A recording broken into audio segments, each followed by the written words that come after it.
얼마 전에 제가 인터넷을 서칭을 하다가 참 재미있는 제목의 사진 하나를 보게 되었습니다. 제목이 뭐냐면 사자가 무단결근하다라는 그런 사진이었어요. 한번 사진 한번 보여주세요. 잘 보이세요?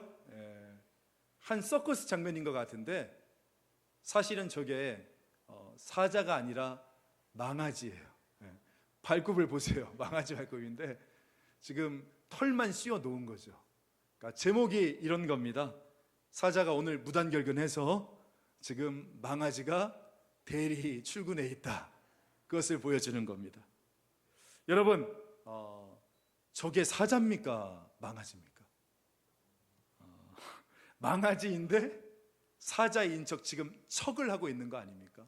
제가 저 사진을 보면서 갑자기 이런 생각이 떠오르는 거예요. 지금 저 망아지는 자기를 사자로 알고 있을까? 망아지로 알고 있을까? 지금 자기를 누구로 알고 저 자리에 나가 있는 것일까? 저 망아지는 사자처럼 으엉 하고 있을까? 아니면 히잉 하고 있을까? 이게 궁금한 거예요. 과연 자신을 누구로 알고 있을까? 그 시리아 작가인 자카리카 타메르의 단편소설 중에 10번째 날의 호랑이라는 이 책이 있습니다. 그러니까 숲에서 잡혀와 우리에 갇힌 호랑이는 이 창살을 물어뜯으면서 사납게 저항을 합니다. 하지만 그 여러 날 지속된 굶주림으로 인해서 이 호랑이는 숲의 기억조차 그만 잃어버리고 말았어요. 호랑이는 먹을 것을 얻기 위해서 이 조련사의 요구대로 고양이처럼 야옹거립니다. 그런데 조련사는 거기에 만족하지 않았어요. 그는 호랑이에게 이번에는 당나귀처럼 힝거리라고 요구하는 거예요. 처음에는 단번에 거절을 했죠. 자존심이 있지. 내가 아무리 그래도 밀림의 왕인데 나보고 당나귀처럼 힝거리라고. 하지만 결국 이 호랑이는 굶주림에 굴복하게 되었고 마침내 힝거리며 당나귀 흉내를 내기 시작했어요. 그리고 우리에 갇힌 지 열흘째 되는 날이었습니다. 드디어 조련사가 이 굶주린 호랑이에게 먹을 것을 건네주는데 뭘 주느냐? 바로 건초 한 다발을 주는 거예요. 고기가 아니라. 왜냐? 힝거리는 호랑이는 더 이상 호랑이가 아니기 때문에. 그러면서 이 소설이 끝이 나요. 여러분, 제가 이 글을 읽으면서 이런 생각이 갑자기 스치고 지나가는 것입니다. 이게 혹시 오늘 우리 크리스찬의 현실은 아닌가라는 생각이 들었어요. 여러분, 지금 이 세상은 혼미합니다. 정치는 말할 것도 없고 무엇이 옳고 그른지 이 땅에서 일어나고 있는 모든 일들이 다 혼란스러워요. 우리 역시도 믿는 자로서 이런 혼란스러운 상황 가운데서 어떻게 판단하고 어떻게 행동해야 될지 솔직히 잘 모르겠지 않습니까? 그래서 갈팡질팡하잖아요. 우리 믿는 사람들 역시요. 근데 저는 이렇게 생각합니다. 우리 믿는 사람들이 이 현실 속에서 이렇게 혼란스러워하는 것은 그만큼 그동안 세상의 잘못된 가치관과 세상의 잘못된 정체성에 노출되었기 때문은 아닌가, 이런 생각이 들었어요. 그러니까 이 세상에서 나는 누구인지 우리가 정확히 모른다는 겁니다. 한번 여러분께 여쭤볼게요. 여러분, 나는 누구입니까? 이런 의미에서 이제 오늘부터 살펴보게 될 이 에베소서가 굉장히 중요할 것 같아요. 왜냐하면 이 에베소서는 그 자기 자신의 정체성을 그 누구보다 분명하게 했던 그리스도의 예수의 사도된 나 바울, 이 바울이 도대체 교회란 어떤 곳인지, 성도란 어떤 존재인지, 믿는 우리는 세상에서, 가정에서, 교회에서 어떻게 살아야 하는지 명확하게 설명해 주고 있는 편지가 바로 이 에베소서이기 때문인 겁니다. 바라기는 오늘부터 시작되어지는 이 에베소서 강의를 통해서 예수 안에 있는 자로서의 그 신앙의 정체성, 그 성도의 정체성, 나는 어떤 사람인지, 이것을 오늘 이 말씀을 통해서 우리가 깨닫고 바르게 세워질 수 있는 그런 은혜가 오늘 저와 여러분 가운데 있기를 간절히 소망합니다. 여러분, 오늘 이 에베소서는요, AD 61년에 이 사도 바울이 에베소 교회에 쓴 편지입니다. 당시에 이 에베소라는 도시가 어떤 도시였냐면 굉장히 잘 나가는 도시였어요. 오늘날로 치면 홍콩, 싱가포르처럼 아주 부유했던 메트로폴리탄, 그러니까 상업적인 항구 도시였습니다. 저도 직접 가보니까 도시가 굉장히 커요. 그리고 지금도 그 원형 그대로 잘 보존되어 있습니다. 그러니까 이 도시가 보통 도시가 아닙니다. 경제적인 부유함과 세련된 문화로 활발했던 그런 도시였는데, 아울러 이 항구 도시이자 상업이 발달한 지역에서 흔히 나타나는 현상인 퇴폐 문화와 우상 숭배도 동시에 굉장히 성행했던 그런 도시였습니다. 제가 사진 찍어 온 게 있거든요. 한번 잠깐만 보여주실까요? 그러니까 이 도시 곳곳마다 저렇게 신전이 있어요. 저 여신이 그 유명한 나이키 여신입니다. 우리 신발 나이키 있죠? 그 여신이 나이키처럼 생겼나요? 저것은 이제 메두사의 어떤 신전인데, 저 위에 머리가 뱀으로 되어 있는 메두사 그림이 그려져 있습니다. 그 다음 사진도 보여주시면 에베소에 있는 큰 도서관이에요. 도서관의 모습이 저렇게 잘 보존되어져 있습니다. 그리고 마지막 사진 보여주시면 길거리에 저렇게 발자국 모양들이 나와 있더라고요. 저게 뭔가 했더니, 저 에베소 도시가 항구 도시잖아요. 항구 도시면 굉장히 음란한 문화들이 많습니다. 그렇기 때문에 그 에베소에 있는 창녀들이, 몸을 파는 여인들이 이 길거리에다 발바닥 모양을 해서 자기의 집으로 들어올 수 있게 저렇게 표식을 다 해놓는 거예요. 저 발자국을 따라가면 바로 몸을 파는 여인의 집에 들어가게 되어지는 겁니다. 바울이 사도행전에 보니까 이 에베소에서 3년을 머물렀다고 얘기합니다. 그런데 그 마지막 2년은 우리가 다 알고 있는 두란노 서원 들어보셨죠? 그 두란노 세원을 세워놓고 철저하게 성경 공부를 시킵니다. 그 결과 교회가 탄생하게 되었고, 이 바울이 심혈을 기울여 제자 훈련시켰던 이 에베소 교회는 1세기 소아시아에서 가장 큰 대형 교회로 성장하게 되어지는 겁니다. 자, 그런데 여기에 문제가 하나 있었어요. 어떤 문제가 있냐면, 여러분, 주로 이 에베소 신자들이 처음 예수를 믿는 이방 헬라 출신 사람들이잖아요. 그러니까 그리스 사람들이에요. 이 사람들이 예수를 믿어 개종한 겁니다. 그러다 보니까 이들 가운데 이 도덕적으로 타락했던 헬라 문화의 영향이 엄청 있는 거예요. 이 사람들이 그 영향을 엄청 받는 겁니다. 그래서 주일날의 하나님과 주중의 하나님이 달라요. 이게 무슨 말이냐면, 주일날에는 이렇게 회당에 나와서 뜨겁게 예배하고 찬양했다가 월요일날만 되면 세상 사람들과 똑같이 살아가는 겁니다. 그러니까 주일에는 사자, 주중에는 망하지. 자기가 처한 상황에 따라 자기의 정체성이 바뀌는 거예요. 한마디로 은혜로 구원을 받긴 받았는데 자신들이 구원받은 자들로서 어떻게 이 세상을 살아가야 될지에 대해서 모르는 겁니다. 내가 누군지, 내가 어떻게 이 세상을 살아가야 될지, 그것을 모르는 거예요. 이런 에베소 성도들을 향해 바울이 이제 총 6장으로 이루어진 이 편지를 통해 그 해답을 주고 있는 것이 바로 오늘 에베소서가 되어집니다.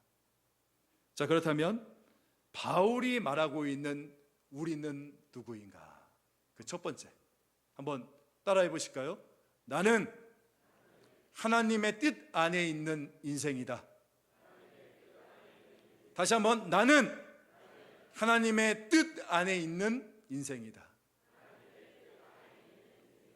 1절 말씀 같이 한번 보겠습니다. 1절, 하나님의 뜻으로 말미암아 그리스도 예수의 사도된 바울은, 여기서 하나님의 뜻으로 말미암아, 이 말미암아 밑줄 박박 그었어요. 말미암아. 그러니까 이 지금 바울에게 있어서 그의 신학의 첫 출발은 항상 내가 아니라 하나님이었어요. 하나님. 바울은요, 하나님이 자기 인생을 100% 끌고 가신다라는 확신, 이 확신이 그에게 있었습니다. 그래서 바울이 적었던 이 성경 구절들을 보면 성경 각각의 구절마다 하나님의 주권이 강조되고 있거든요. 우리 고린도전서 1장 1절 말씀을 보면 하나님의 뜻을 따라라고 시작합니다. 고린도 후서도 보세요. 하나님의 뜻으로 말미암아. 갈라디아서 1장 1절도 보면 하나님 아버지로 말미암아 사도가 된 바울. 그러니까 하나님의 뜻으로 말미암아 그리스도 예수의 사도가 된 나 바울. 여러분 얼마나 파워풀합니까? 지금 바울은요, 자기가 사도라는 것을 과시하고 있는 게 아닙니다. 뭘 강조합니까? 바로 하나님의 뜻이라는 것을 강조하고 있는 겁니다. 하나님의 뜻으로 말미암아. 여러분, 우리 한국 사람들이 툭하면 잘하는 말이 뭐예요? 뭐가 좀 안 되면 우리 뭐라고 합니까? 아이고 내 발자야. 그죠? 반대로 뭐가 좀 잘 되면 오늘 운수 대통했구만, 뭐 그렇게 이야기하고, 남이 안 되는 것을 보면 야, 저 집안은 무슨 기구한 운명이야. 여러분, 우리가 이런 말을 자주 하는 이유가 뭔지 아세요? 다른 거 아니에요. 하나님이 우리의 인생을 100% 주도하고 계신다는 믿음이 없으니까. 이 믿음이 없으니까 인생에 대해서 이런 무기력한 말을 하고 있는 거 아닙니까? 그래서 안 되면 절망하고 또 잘 돼도 늘 불안불안하는 거 아닙니까? 여러분 기억하십시오. 우리의 모든 믿음의 출발점은요, 나로부터가 아니라 하나님으로부터 시작되어지는 겁니다. 내가 하나님을 찾아간 것이 아니라 하나님이 나를 찾아오셨습니다. 내가 먼저 하나님을 사랑한 것이 아니라 하나님이 먼저 나를 사랑하셨어요. 내가 하나님을 선택한 것이 아니라 여러분, 하나님이 오늘 저와 여러분을 먼저 선택하지 않았습니까? 그래서 바울이 지금 이렇게 이야기하는 거예요. 만약 하나님께서 나를 택하셨다면, 만약 하나님이 나를 사랑하셨다면 누가 우리를 송사하리요? 누가 우리를 괴롭게 하리요? 누가 우리를 죽이리요? 누가 우리를 의심하리요? 하나님이 나를 부르셨다라면, 하나님이 나를 택하여 주셨다라면 사망아 너의 쏘는 것이 어디에 있고 너의 이기는 것이 어디에 있으며 죽음이 무엇이 무서우랴. 이것이 바로 바울의 신앙이었던 거예요. 여러분, 사실 이 바울의 사도직에 대해서 얼마나 말이 많았습니까? 보면 이때나 그때나 교회는 항상 말이 많아. 그렇죠? 그런 것 같아요. 사실 이 본래 사도라는 말은 예수님께서 이 지상사역 하셨을 때 그분과 함께 동행했고 그분의 죽음과 부활을 직접 목격했던 사람들을 지칭하는 말이 사도였거든요. 그런데 바울은 그렇지 않았잖아요. 그러니까 이 바울을 질투하는 사람들이 뒤에서 계속 궁시렁궁시렁거리는 거예요. 아니 쟤는 어디서 갑자기 튀어나온 개벽다귀야? 어디 신학교 출신이래? 아니 자기를 왜 사도라고 그래? 12제자도 아니면서. 막 이런 소리들이 교회 안에서 들리는 겁니다. 그러자 바울이 지금 이렇게 궁시렁궁시렁 되는 사람들에게 이렇게 대답하고 있는 거예요. 그렇죠? 뭡니까? 내가 하고 싶어서 된 것이 아니고 뭐라고 말해요? 하나님의 뜻으로 말미암아 내가 사도가 되었다. 그렇게 말하는 겁니다. 이 사도라는 말이 아포스톨로스, 하나님이 보내신 사람이라는 뜻이거든요. 그러니까 바울은 하나님의 뜻으로 말미암아, 다시 말해서 하나님이 나를 보내셨다라는 이 확신이 그의 마음속에 깊이 자리 잡고 있었던 겁니다. 사랑하는 성도 여러분, 오늘 저와 여러분 역시도 하나님의 뜻으로 말미암아 오늘 여기에 있다라는 확신이 있기를 간절히 소망합니다. 여러분, 왜 많은 사람들의 신앙이 흔들리는 줄 아세요? 이 확신이 우리 가운데 없기 때문인 거예요. 나는 하나님의 뜻 안에 있는 인생이다. 이 확신이 우리 가운데 없어요. 왜 많은 사람들이 그렇게 절망하고 좌절합니까? 왜 하나님의 은혜를 받지 못합니까? 이 확신의 결여 때문 아닙니까? 그런데 여러분 그거 아세요? 내가 살아있으면 살려두시기 때문이고, 나를 살려두시는 것은 하나님의 뜻이 있어서 나를 살려두시는 것이다.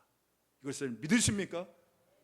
여러분, 여기에 대한 확신이 있는 사람은요, 인생 가운데 흔들림이 없는 것입니다. 나는 하나님의 뜻 안에 있는 인생이다. 내가 어디를 가든지 하나님이 나를 그곳에 보내셨다. 하나님이 나를 그곳에 보내셨으니 이 자리는 축제의 자리가 되어질 것이다. 여러분 믿으십니까? 아멘. 이것을 믿고 나가는 인생이 바로 하나님의 뜻 안에 있는 인생이라는 것입니다. 이번에 필리핀 단기 선교 갔다 왔지 않습니까? 정말 29명이나 되는, 제가 정확히는 모르겠지만 아마 가장 많이 간 인원이지 않을까 싶은데요. 그런데 이번 단기 선교를 총평하면 참 다사다난하다, 그렇게 이야기하고 싶어요. 사실 이 공식적인 일정이 시작된 이 첫날이죠. 화요일 아침에 아시는 분들 아시겠지만 큰 사고가 있었습니다. 선교대원 중에 한 분이 크게 다치셨어요. 제가 그걸 보는데 갑자기 제 마음속에 이런 생각이 드는 거예요. 아니, 하나님이 보내셨는데 왜 이래? 이제 선교 첫날 시작하는데 지금 이게 무슨 일이야? 지금 우리가 뭐가 잘못됐나? 갑자기 막 이 생각이 들면서 마음이 너무나 막 힘들어지는 거예요. 저 답답한 마음에 아침을 금식하면서 이제 방에 들어가서 조용히 기도를 하고 있는데, 근데 그때 하나님께서 제 마음속에 이런 생각을 넣어주시더라고요. 하나님이 보내셨어도 역경은 온다. 하나님이 보내셨어도 고난은 있다. 어려움의 시련은 찾아온다. 그런데 하나님이 보내셨기 때문에 역경보다 더한 하나님의 영광이 임할 것이다. 역경을 넘어서는 하나님의 역사가 일어날 것이다. 이 마음을 기도하는 저의 마음속에 확 집어넣어 주시는데, 그때부터 제 마음이 편안해지는 겁니다. 평강이 찾아오기 시작하는 거예요. 그리고 금방 나으리라라는 그 확신이 마음속에 생기는 거예요.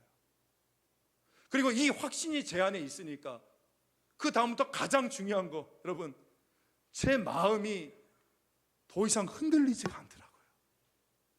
바람아 불어라, 파도야 몰아쳐라, 그래도 우리는 우리의 길을 가련다. 이 고백이 터져 나오는 겁니다. 여러분, 혹시 실패하셨습니까? 좌절하십니까? 일이 안 풀리세요? 오늘 이 본문의 말씀, 이 말씀을 꼭 기억하십시오. 하나님의 뜻으로 말미암아. 저는 여러분의 인생의 모든 것들을 하나님의 뜻 안에서 해석해낼 수 있기를 바랍니다. 그렇다면 여러분의 인생을 바라보는 그 눈이 달라지게 되어질 거라고 믿어요. 실패도, 아픔도, 좌절도, 눈물도 하나님의 뜻 안에서 여러분 해석해 내십시오. 저는 이런 생각을 가끔 해봐요. 제가 20대 초중반에 굉장히 방황을 했거든요. 요즘 들어서 그때 내가 방황하지 않고 열심히 도서관에서 공부하고 이 신학 공부 열심히 했으면 정말 지금보다 더 설교 잘하고 지금보다 더 열심히 목회하지 않았을까? 막 이런 마음들이 막 들더라고요. 그런데 하나님이 아니래. 그 과정이 있었기 때문에 네가 있다는 거예요. 그 과정들, 그 과거의 모든 아픔과 실패와 넘어짐이 바로 그 인생의 파편이 되어 오늘 너를 이루고 있다라고 말씀하고 계시는 거예요. 그게 은혜죠. 여러분 지금 이 직장 왜 다니세요? 막 입에 풀칠하기 위해서 다니십니까? 아니면 이리저리 옮기다가 그냥 얻어 걸린 게 이 직장입니까? 그래서 노만 해결되면 당장 때려치리라. 여러분, 이런 생각으로 직장 다니면 굉장히 피곤합니다. 하지만 하나님이 나를 이 직장에 보내셨다. 하나님이 나를 이곳에 있게 하셨다, 이 확신을 갖게 되어지면 여러분, 그 직장에 아무리 괴롭고 답답하고 시련을 준다 할지라도 저는 믿습니다. 그 직장을 통해서 여러분은 하나님의 영광을 드러내게 되어질 줄 믿습니다. 저는 가정도 마찬가지라고 생각해요. 여러분, 지금 내 남편, 지금 내 아내 하나님이 주셨다라고 확신하십니까? 아멘이 없어. 어떡해. 너무 예민한 질문이에요. 확신 안 하세요? 여러분, 내 남편, 내 아내 볼 때 어떤 생각으로 보세요? 하필 저 왼수가 걸려가지고. 혹시 그렇게 보시는 거 아닙니까? 여러분, 저는 이렇게 생각합니다.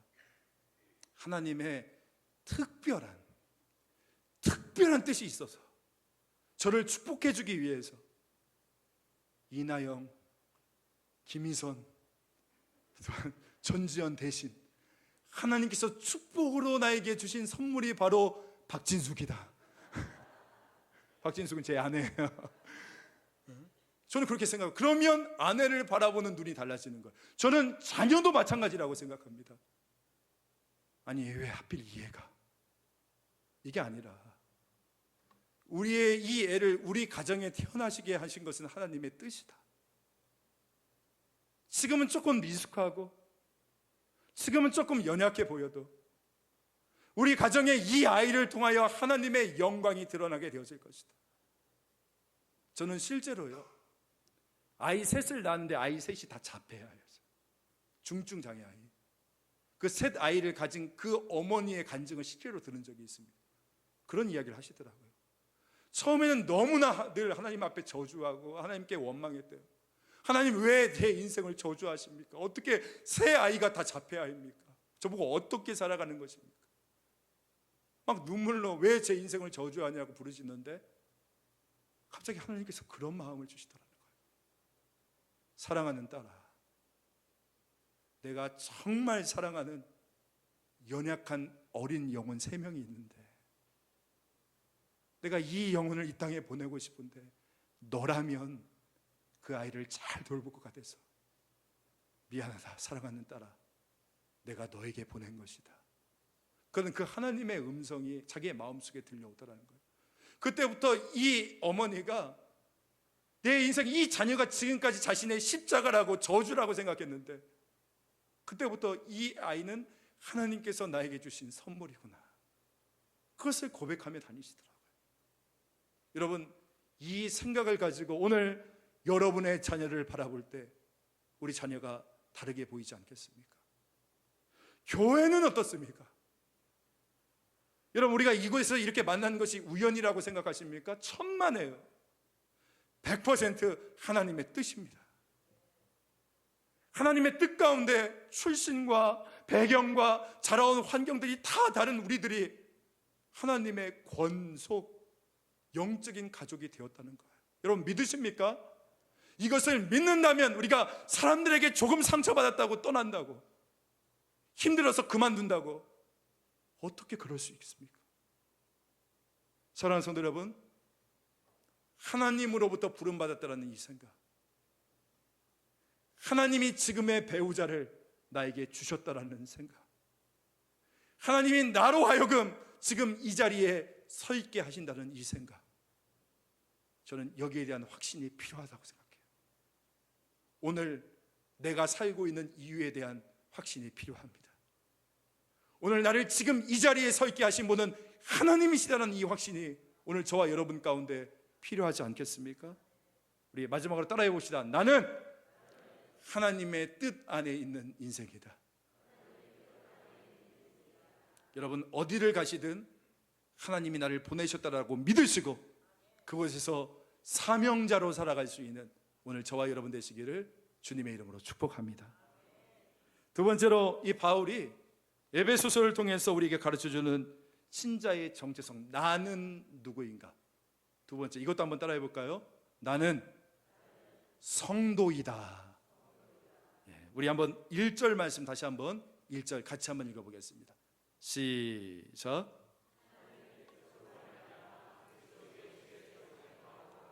예수에 있는 성도들과 그리스도 예수 안에 있는 신실한 자들에게 편지하노니. 자, 여기 첫 부분 한번 볼게요. 바울은 지금 에베소에 있는 누구에게 편지를 쓴다고 하죠?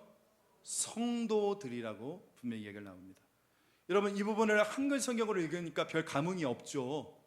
근데 이 부분을 영어 성경 ESV 버전으로 보면 이렇게 되어져 있습니다. 이 성도를 바로 Saints in Ephesus, 그러니까 에베소에 있는 Saints가 뭐죠?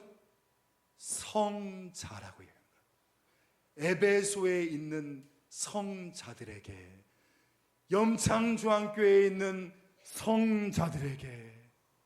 안 놀라시네. 당연해, 나 성자야. 근데 여러분 생각해 보세요. 지금 이 에베소 교인들이 성자라고 불릴 만한 그런 사람들입니까? 교회 다니는데 아직 술, 담배 못 끊었어요. 교회 다니는데 여전히 입이 거칠어 욕을 달고 살고 있어요. 교회 다니는데 아직 음란해요. 물질주의에 빠져 살아요. 한마디로 성도, 성자, 거룩하고는 거리가 먼 사람들이 이 에베소 성도들이었다는 거예요. 그런데 바울은 이런 그들을 향해서 뭐라고 부릅니까? 에베소에 있는 성자들이여 라고 부른다는 겁니다. 여러분, 여기서 성자라는 말은 이 도덕적으로 완벽한 사람을 말하는 것이 아니고 예수님의 보혈로 거듭나서 하나님의 자녀가 된 사람들을 말하는 겁니다. 그러니까 이 성도, 이 성자라는 말은 도덕적인 거룩이라는 개념보다는 구별이라는 개념에 더 가까워요. 구별.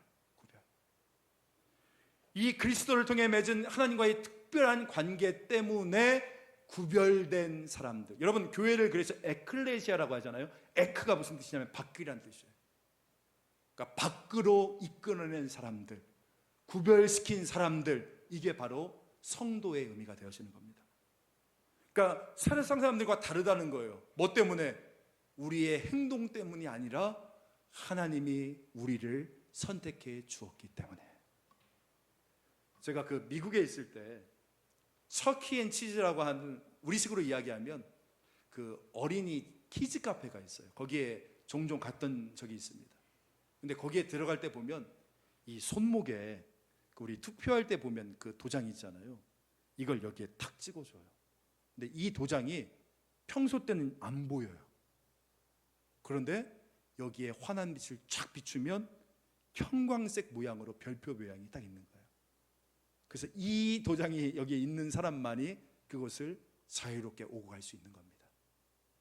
여러분, 우리가 예수를 믿고 그분의 보혈로 거듭나게 되어지면 하나님께서 저와 여러분에게 거룩한 성령의 인을 찍어주십니다.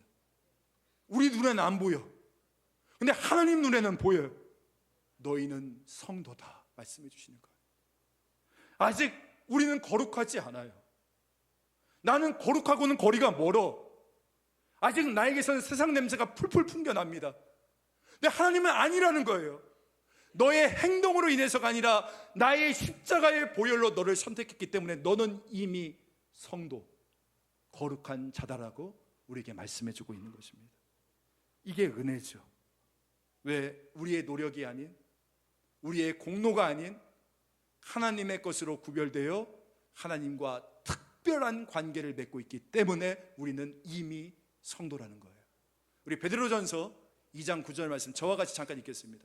시작. 그러나 너희는 택하신 족속이요 왕 같은 제사장들이요 거룩한 나라요 그의 소유된 백성이니. 내 행동이 거룩해서가 아니라 하나님이 나를 선택해 주셨기 때문에 나는 성도, 성자, 구별된 사람이다. 이것이 바로 우리의 정체성이 되어지는 것입니다. 우리 한번 옆에 분들 보면서 같이 한번 인사 나누겠습니다. 성자이십니다. 이렇게 한번 해보세요. 성자이십니다. 아이고 놀래라, 나보고 성자래. 물론 뭐 나사 하나 빠졌지만 그래도 성자는 성자다. 여러분 믿으십니까? 아멘. 나의 노력이 아니라, 내가 거룩해서가 아니라 하나님이 나를 보혈로 덮어주셨기 때문에 우리는 이미 거룩한 백성, 구별된 백성이라는 것이에요.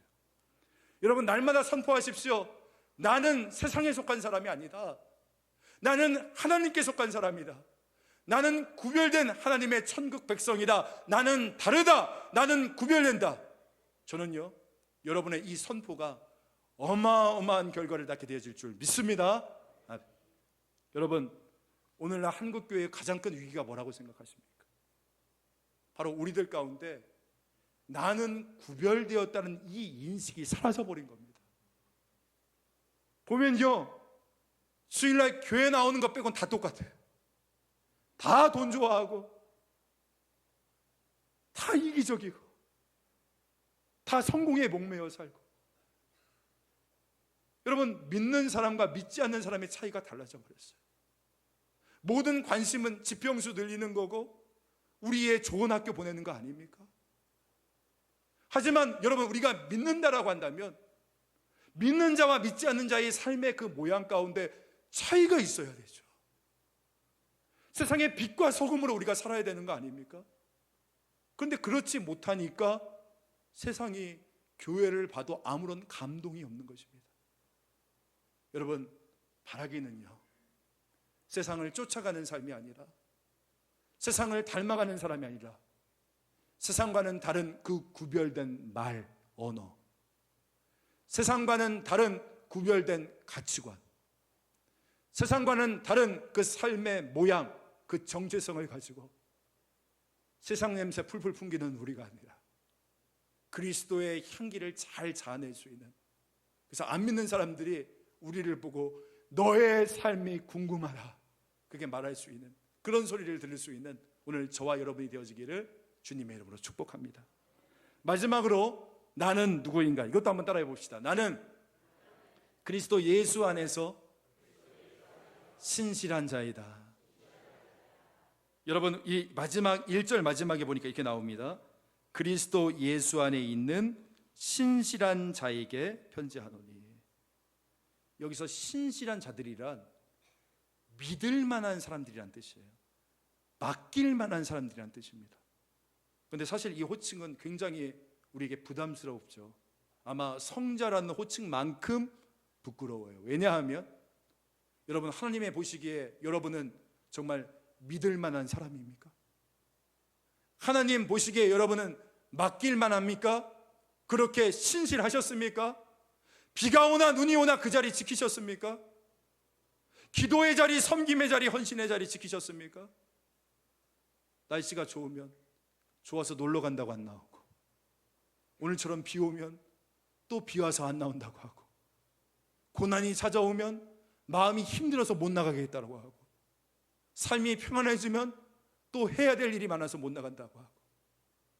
그런데 놀라운 것은 그럼에도 불구하고 우리 하나님께서 우리를 향해 너희는 신실한 자들, 내가 믿을 만한 사람들이라고 말씀해 주신다는 거예요. 왜? 중요한 단서가 있죠. 바로 뭡니까? 바로 이렇게 나와 있죠. 바로 그리스도 예수 안에 있는 신실한 자들이라는 거예요. 이 말은요, 우리가 그리스도 예수 안에 있을 때 가능하다는 겁니다. 여러분, 우리는 연약해요. 우리는 오늘 이 하루를 살아가기 힘들어합니다. 주 뜻대로 살아가는 것이 너무나 어려워요. 그래서 늘 불안하죠. 하지만 우리가 주 예수 그리스도 안에 있을 때 가능하다는 거예요. 주는 완전하시니까. 여러분 믿으십니까? 사랑하는 성도 여러분, 그리스도 예수 안에 있는 저와 여러분 되어지기를 간절히 소망합니다. 때로는 우리가 믿음의 길을 걸어가다 보면 이 믿음을 지키며 살아가는 것이 너무나 힘들 때가 있어요. 한 성도분이 그래요.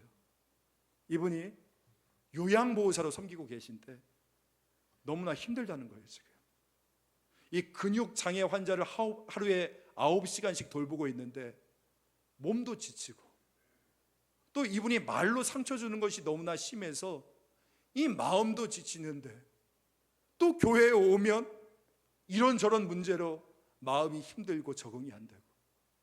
그래서 저에게 이렇게 이야기를 하시더라고요. 목사님, 교회 가고 싶지 않아요. 요즘에는 온라인 예배조차도 안 드립니다. 그래서 제가 말씀드렸어요. 집사님, 예수님 안으로 확 들어오십시오. 말씀 붙잡고 기도 붙잡고 다시 확 들어오세요. 그럴 때 주님께서 집사님이 일어설 수 있도록 힘 주실 것입니다.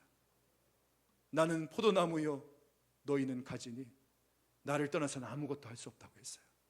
우리가 진정으로 믿음의 길을 신실하게 걸어가기 위해서는 오직 한 가지가 필요합니다. 그리스도 예수 안에 거해야 되는 거예요. 말씀을 정리할게요. 여러분, 나는 누굽니까? 우리는 누굽니까? 먼저 나는 하나님의 뜻 안에 있는 인생이다. 인생에 우연은 없습니다. 어디를 가든지 하나님이 여러분을 보내신 것입니다. 그 안에서 사명자로 살 수 있는 저와 여러분 되어지길 원합니다. 또한 오늘 저와 여러분은 죄인이었지만 하나님의 은혜로 우리를 성도라고 여겨주신다라고 했어요. 나는 아직 거룩하지 않은데 하나님이 이미 구별된 자라고 여겨주신대요. 그리고 우리가 아직 신실하지 않은데 그리스도 예수 안에 있을 때 우리를 신실한 자로 만들어 주신다라고 말씀하고 있는 것입니다. 바라기는 오늘 저와 여러분 그리스도 예수 안에 거하심으로 오늘 이 마지막 때에 구별된 하나님의 백성으로 살아갈 수 있는, 그리고 믿음을 끝까지 지키는 믿을 만한 사람으로 살아갈 수 있는 오늘 저와 여러분 될 수 있기를 주 예수의 이름으로 간절히 축복합니다.